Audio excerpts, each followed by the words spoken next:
Nung binuo ko to, akala ko isang malaking pangarap lang na makilala ko sila. Pero ito, alam ko na ang tungkol sa totoo kong mga magulang. Nagsisisi ka ba na nakilala mo sila? Hindi. Hindi ako nagsisisi. Kahit nasaktan ako, at least alam ko kung paano ako nabuo at kung saan ako nagmula. Parin Lorna! Parin Lorna! Hindi namin inabutan eh. Ano ba? Mga inutil kayo, wala kayong mga kwenta! Hindi namin nakita eh. Ano ba hinihintay niyo? Uwi na kayo! Magsabayan na kayo! Uwi na!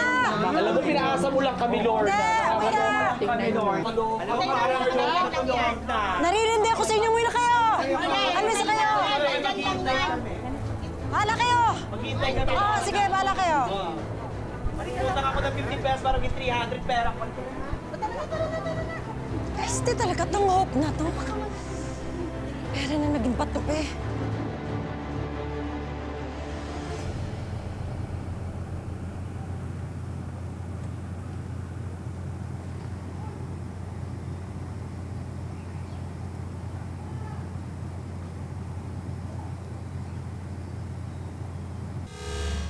Totoo po ba? Totoo po ba na mahirap ako mahalin? Kaya niyo ako tinapon? Siguro po, mas mabuti na lang na hindi ko kayo makita.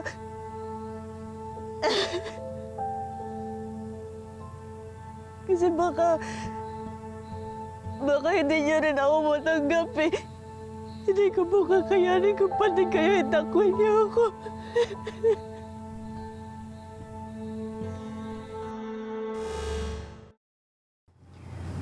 Ang tatay ko, isang matalinong scientist. Siya ang nagsimula ng cloning project. Siya ang nagbuo sa akin sa laboratorio. Kahit na kinukutsa ako ng marami dahil sa pagkatao ko, hindi ko naman magawa magalit sa kanya eh. Dahil sa kanya, kaya ako nabubuhay ngayon.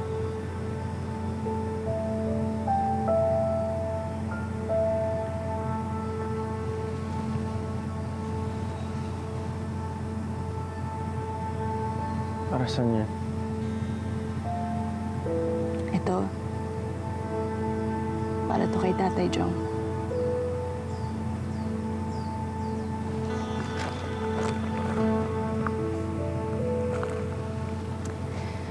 Siya lang yung taong nagmahal sa akin ng lubos. Binigay niya lahat ng sa akin nang walang hinihinging kapalit. Kung si Tatay Christian, siya ang nagbigay ng buhay sa akin, si Tatay Jong naman, binigay niya yung buhay niya para sa akin.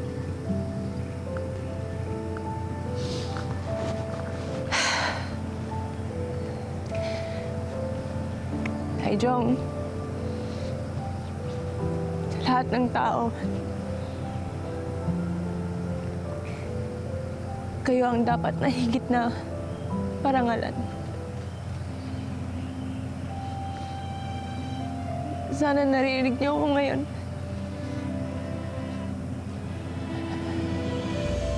Mahal na mahal ko po kayo.